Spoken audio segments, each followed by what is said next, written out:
Unfortunately غزوہ ہند کو لے کے ایک بڑا ہی غلط پرسیپشن ہے جو بیسیکلی ہندوؤں نے ہمارے میں ٹرانسفر کیا، اور اس کے بعد انہوں نے ہمارے ڈفرینٹ اپنے کرونیز کے ذریعے ایک نیریٹو بلڈ کیا کہ جی مسلمان کانکررز جو تھے جنہوں نے سب کانٹیننٹ پہ اٹیک کیا وہ بیسیکلی ہماری ویلتھ کے لیے آئے تھے اور اس کے لیے آئے تھے۔ یہ اصل میں پہلے نہیں تھا، یہ جب سے برٹش آئے یہاں اور انہوں نے ایگزیکٹلی یہی کیا، تو اس کے بعد ڈویژن کے بعد ہندوؤں نے کہا کہ یہی پرسیپشن ہم ان کے اوپر بھی لگا دیتے ہیں کہ جو پیچھے کانکررز آئے تھے وہ بھی اسی وجہ سے آئے تھے۔ میں آپ کو ڈفرینٹ مثال دوں گا جس میں انشاءاللہ 10th کا ہمارا جو سیشن ہے اس کے اندر میں آپ کو اس کو ایکسپلین کروں گا۔ 10 جولائی کو غزوہ ہند سے ریلیٹڈ جو ہمارے بیجز ہیں جب ان کو ایکسپلین کریں گے تو کافی زیادہ چیزوں کو ہم نے کور کیا،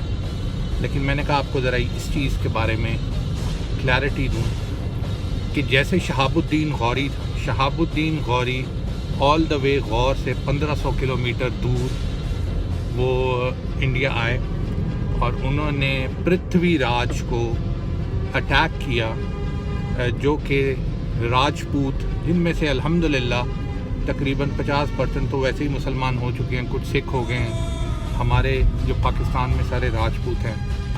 پہلے اس دور میں 1100 صدی میں 1200 صدی میں تو مسلمان نہیں تھے یہ، لیکن الحمدللہ اللہ تعالیٰ نے ہدایت دی اور یہ مسلمان ہو گئے۔ تو ویسے ہی راجپوت جو ہیں اب وہ فورس تو رہی نہیں، اب ماشاءاللہ مسلمانوں کی فورس زیادہ ہے جو ہماری سائڈ پہ پاکستان والی سائڈ پہ۔ تو اینی ویز جب انہوں نے اٹیک ان کو خواب کے اندر خواجہ معین الدین چشتی جو ایک بہت ہی پائس اور نیک بزرگ تھے وہ آئے اور انہوں نے ان کو دعوت دی کہ آپ آئیں اور ہند کے اوپر آپ کی ہند کی حکمرانی آپ کے نام کر دی گئی ہے۔ اور اس کا انسیڈنٹ یہ تھا کہ پرتھوی راج کیونکہ کافی زیادہ لوگوں کو وہ کنورٹ کر رہے تھے، خواجہ معین الدین چشتی مسلمان کر رہے تھے، تو پرتھوی راج کو ایک دن بڑا غصہ چڑھا، اس نے کہا جی بلا کے لیتے ہیں ان کو۔ جب ان کو پکڑ کے لایا گیا تو انہوں نے پرتھوی راج نے ایز پر جو فیک ہندو ایروگنس ہوتا ہے، کسی چیز کے اوپر بیس نہیں ہوتا، تو انہوں نے بڑا ایروگنس دکھایا پرتھوی راج صاحب نے اور ان کو بولا کہ تم کیا مسلمان کرو گے۔ تو اس کے اوپر انہوں نے پرتھوی راج کو جواب دیا کہ میں نے تمہاری تباہی جو ہے ایک مسلمان حکمران کے ذریعے دیکھ لی ہے اور وہ آنے والی ہے۔ اس کے اوپر پرتھوی راج اتنا ہنسا کہ وہ ہنستے ہنستے نیچے گر گیا اپنے تھون، اور نے کہا ان کو کچھ کرنے کی ضرورت نہیں، ان کو واپس لے جاؤ، یہ ان کا جو مینٹل کنڈیشن صحیح نہیں ہے اور ہی از اے ہارملیس پرسن، کیونکہ نہ تو ادھر کوئی مسلمان ہے نہ کوئی قریب کوئی مسلمان سلطنت ہے، اور یہ صاحب یہ کہہ رہے ہیں کہ جی مجھے مسلمان تباہ کرے گا، تو there is something wrong with this guy, تو کوئی ہی از اے ہارملیس پرسن، چھوڑ دو۔ یہی ہوا اسی رات شہاب الدین غوری صاحب غور میں تھے اور ان کو خواب میں معین الدین چشتی آئے اور ان کو نہیں پتہ تھا کہ یہ کون ہیں، لیکن بس ایک بزرگ آیا اور انہوں نے، لیکن coming to the point detail آپ کو اس دن بتائیں گے کہ جب وہ ادھر آئے اور انہوں نے اس حدیث کے اوپر عمل کرتے ہوئے کہ ہر چیز انہوں نے اس حدیث غزوہ ہند کی حدیث پہ عمل کرتے ہوئے کی کہ انہوں نے پرتھوی راج کو پہلے وہ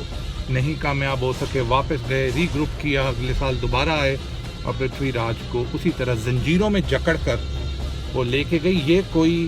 ایم ہی نہیں ہو گیا، انہوں نے یہ اسی وجہ سے کیا کیونکہ حدیث میں لکھا ہوا تھا کہ ہند کے سورماؤں کو زنجیروں میں جکڑ کر واپس لے کے جائیں، گھسیٹتے ہوئے لے کے جائیں۔ تو آپ سوچیں یہاں سے 1500 کلومیٹر دور دلی سے وہ ان کو غور تک زنجیروں میں جکڑ کر لے کے گئے اور گھسیٹتے ہوئے پیدل لے کے گئے، اور پرتھوی راج رستے میں کئی لوگ کہتے ہیں مر گیا۔ ہندوؤں کی تو ڈفرینٹ متس ہیں کہ جی وہ تو مرا نہیں، اس نے اندھا ہو گیا، اس نے پھر اندھے پن میں تیر چلائے اور غوری کو شہید کر دیا، یہ سب بکواس ہے۔ پرتھوی راج ان سے یہ پوچھیں کہ اس کو زنجیروں میں جکڑ کے گھسیٹا گیا تھا کہ نہیں گیا، جہاں تک یہ مانے گا۔ اور اس کے بعد شہاب الدین غوری ٹرنڈ بیک، کیونکہ حدیث کا جو اگلا پارٹ ہے، اور جب وہ پلٹیں گے تو اسی کو شہاب الدین غوری صاحب یہ سمجھے کہ یہ وہی حدیث